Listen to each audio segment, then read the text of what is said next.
بسم الله الرحمن الرحيم الحمد لله كما ينبغي الجلال وجه وعظيم السلطان والصلاة والسلام على نبينا محمد وآله آداب النبوية जेको असांजो सिलसिलो आहे 44 नंबर अज़्ज़ब्ह लिग़ैर अल्लाह खां सवा का शइ ज़िबह कजे कुकड़ हुजे बकरी हुजे ढोर हुजे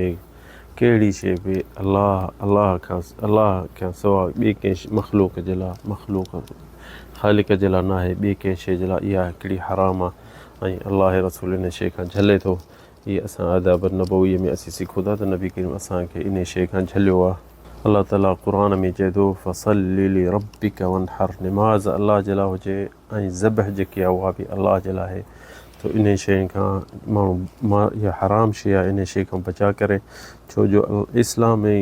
इन शइ खां झले थो, छो जो इहो शिरक में पइजी थो वञे। जेके बि माण्हू कुहनि था वञी दरगाहुनि ते या क़बर ते या अलाह जे वलियनि वटि त उन खे इकराम करण जे लाइ ऐं उहो हुते शैतान उन्हनि खे चवंदो तव्हां बिस्मिल्लाह त चओ था अलाह जे लाइ, पर तो हिते छो अची ज़िब कयो, यानी तोखे हिते अचणु हिन क़बर ते हिन दरगाह ते अचण जो इन जो मक़सदु छा आहे? तूं खणी नालो मटाई या छा बि करी ज़िब छा थो करी, पर शिरक त इहो तूं पइजी वञे में तो खणी उते छा बि चई त बसि यार ही अलाह जे ख़ातिर आहे, पोइ सवाबु असांखे हिन ॾे पहुचे या हिन ॾे पहुचे या हिन ॾे पहुचे। इहे शयूं जेके आहिनि इहे शिरक मां आहिनि। इहे किथे बि इंसानु वञी कंहिं दरगाह ते कुहंदो या उहो जिन जे लाइ कुहे या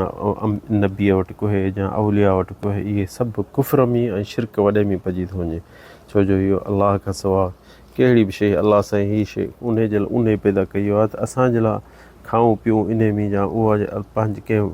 सदके करे कहूं, बाक़ी जेके अलाह जे वलियनि ते या क़बरुनि ते वञी शिरक करे या इस्तिहान करे या उन्हनि जे लाइ हिकिड़ो क़ुर्ब आहे, यानी उन्हनि खे चङाई हुननि जे लाइ सम्झे ग़ैरुल्लाह, इहे जेके शरीयत में जाइज़ न आहे। जीअं माण्हू अॻे ज़माने में काफ़िर बि ईअं कोन्ह ज़िबह जिन्ननि जे लाइ ज़िबह कंदा हुआ या भूतनि जे लाइ या क़बरुनि जे लाइ तक़र्रुब ताज़ीम हुननि जे लाइ,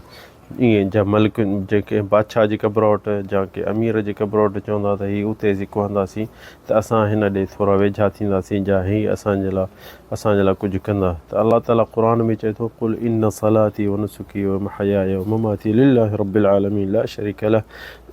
सूरत अल-अनआम 162 आयत में अल्लाह साईं चए थो मुंहिंजी सॼी ज़िंदगी अलाह जे लाइ ख़ातिर आहे, अलाह जे ख़ातिर जे लाइ। बाक़ी जेके केर बि उन खां सवाइ ज़िबह कंदो त उन ते लानत अलाह रसूल जी थी लहे। इहा हदीस आहे सही मुस्लिम में, नबी करीम सल्लल्लाहु अलैहि वसल्लम चए थो लअन अल्लाहु मन ज़बह लिग़ैरिल्लाह, अलाह खां सवा केर बि इंशा का शइ केरु ज़बह करे थो त अलाह नबी करीम उन ते लानत थो मोकिले। सो इहा हिकिड़ी वॾी ख़तरनाक शइ आहे। इंसानु कोशिशि करे इन शयुनि खां पर छॾे ॾिए, सफ़ा भॼी वञे इन शइ खां। तो माण्हू उन शैतान उन्हनि खे चवंदो त तव्हां अलाह जे लाइ त ज़िबह कयो, पर ही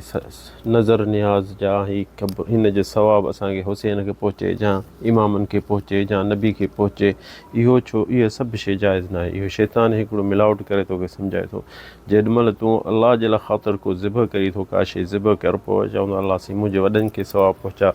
या फलाणे खे पहुचा, उहो इंशाअल्लाह इन सदको उन सवाबु पहुचंदो। पर उन टाइम ते तूं नालो उन्हनि जो वठी थो या नज़र नियाज़ करी थो या इहे वमा उहिल्ल बिही लिग़ैरिल्लाह, अलाह साईं चए थो दिलनि जो मालिक मां, या मूंखे ख़बर आहे त हिननि जो इहलाल दिलि में जेको रुॻो वाह बि लॻे थो न, त हीअ अलाह मुंहिंजे लाइ हीअ जेको ज़िबह कंदा हीअ फलाणे वली जे लाइ, हुसैन जे लाइ, हसन जे लाइ, नबी जे लाइ, कलंदर जे लाइ, न न न, इहे अलाह खे ख़बर आहे त हीअ शिरक में थो पइजी वञे ऐं इहो खाइण बि जाइज़ न आहे इन खे। छो जो अलाह साईं चए थो वमा उहिल्ल बिही लिग़ैरिल्लाह, अलाह खां सवाइ जेकी शइ थिए थी ज़िबह थिए थी, खणी हुन में थोरो शक बि यकीन बि थिए तूं भॼी वञ, छो जो इहो हराम में थी वञे। इंसानु इन शइ खां बचे ऐं इन शइ खां पासो करे, छो जो शरीयत इन शइ खां झले थी, अलाह रसूल झले थो, क़ुर में बि झले थो, ऐं इहो सभु अलाह ताला क़ुर में ऐं हदीसुनि में बि ज़ाहिर थिए थो त हीउ शिरक वॾो आहे, वॾो शिरक आहे जेको इंसानु ज़बह करे थो को जानवर मख़लूक़ जे लाइ, के हसन जे लाइ, हुसैन जे लाइ, नबी करीम जे लाइ, कलंदर, न न, हीअ तूं अञा पंहिंजनि जे लाइ कुझु कर। छो जो हीअ हिकिड़ो इंसानु सोच जी सम्झ, भला दलील दीनी नथो सम्झी त भला अक़ली त सम्झ। तूं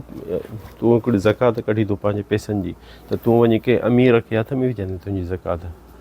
तुंहिंजी ज़कात 10,000 15,000 20,000 तूं कंहिं वॾेरे ॾे वञी उनखे ॾींदे त माण्हू तोखे छा चवंदा? चवंदे पर बेवकूफ़ आहीं, ग़रीब तोखे कोन ॾिसण में आया,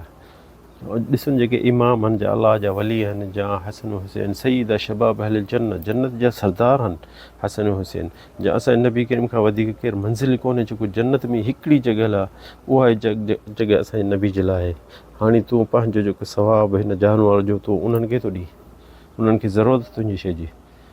असांखे ज़रूरत आहे, असांजे वॾनि खे ज़रूरत आहे, तुंहिंजे मुंहिंजे वॾनि खे ज़रूरत आहे, जेके मिसकीन ॾोही आहिनि, गुनाहगार आहिनि, बेनिमाज़ी आहिनि, ग़लतियूं करे उन्हनि खे पहुचा न त इहा सवाबु उन्हनि खे पहुचंदो। बाक़ी ॾींहुं उन्हनि खे जंहिंखे ज़रूरत कान्हे, असीं हर निमाज़ पढ़ूं था, हर ज़िक्र कयूं था, उन्हनि खे सवाबु वॾनि खे पहुचंदो, नबी करीम खे डायरेक्ट पहुचंदो। छो उन असांखे सेखारियो आहे, जेके इमाम आहिनि असांजा, उन्हनि असांखे हक़ु ॾेखारियो, उन्हनि जे पोयां कहिड़ो बि असीं हक़ु कंदासीं, अमर मारूफ़ कंदासीं, नही मुनकर कंदासीं, उन्हनि खे सवाबु असांजो डायरेक्ट ख़ुदि बि ख़ुदि पहुचंदो। इहो हिकिड़ो शैतान बरगिलाए थो इंसान, त तूं पंहिंजी ज़कात कढी थो की ग़रीब ॻोल्हे उनखे ॾे, तूं पंहिंजे पाण खे ॾे, पंहिंजे वॾनि खे सवाबु मोकिल। बाक़ी अहिड़नि खे जंहिंखे ज़रूरत तुंहिंजी शइ जी कान्हे, जेॾीमहिल तूं चईं थो त जाम असीं बि चऊं था त असांजो नबी जन्नत में आहे, जा फ़ातिमा, जा हज़रत अली, जा हसन हुसैन जन्नत में आहिनि, हाणे उन्हनि खे तूं छा लाइ थो पहुचाईं? इहा शइ पहुचा उन्हनि खे जेके दोज़ख ॾे वञण वारा आहिनि, जेके गुनाहगार आहिनि, जंहिंजा उन्हनि खे भलाइयूं थोरियूं उन्हनि ॾे माण्हू पहुचाइनि त उन्हनि खे छंडको थिए, उहे बचनि। सो इंसानु कुझु सोचे त इहो शरीयत में जाइज़ न आहे त इंसान जे कंहिंखे यानी इहे हिननि जे बारे में ज़िबह करे थो, ख़ासि तन ज़िबह जेको असां अलाह साईं क़ुर में चए थो फसल्लि लिरब्बिक वनहर, अलाह जे लाइ जेको ज़िबह करे थो, नहर चवंदा आहिनि ज़िबह खे,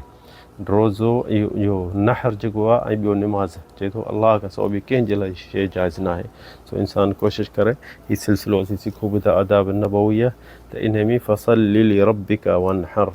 अलाह जे लाइ जेके शुकुही थो त इहे सभु, सो इहो अलाह जे लाइ हुजे, ॿिए कंहिंजे लाइ हुजे, दिलि ख़ालिस अलाह जे लाइ हुजे, सवाबु ख़ालिस अलाह जे लाइ हुजे, उहा थी थो वञे। पोइ अलाह साईं हिन तूं दुआ घुरी इहो चई सघे थो, या अलाह हिन जो सवाबु मुंहिंजे वॾनि खे पहुचा, मुंहिंजे पीउ खे पहुचा, मुंहिंजे माउ खे पहुचा, इहो इंसानु चई सघे थो। अलाह साईं उनजो सवाबु जंहिं माण्हुनि ग़रीबनि खाधो, गोश्त खाधो, या उन्हनि खे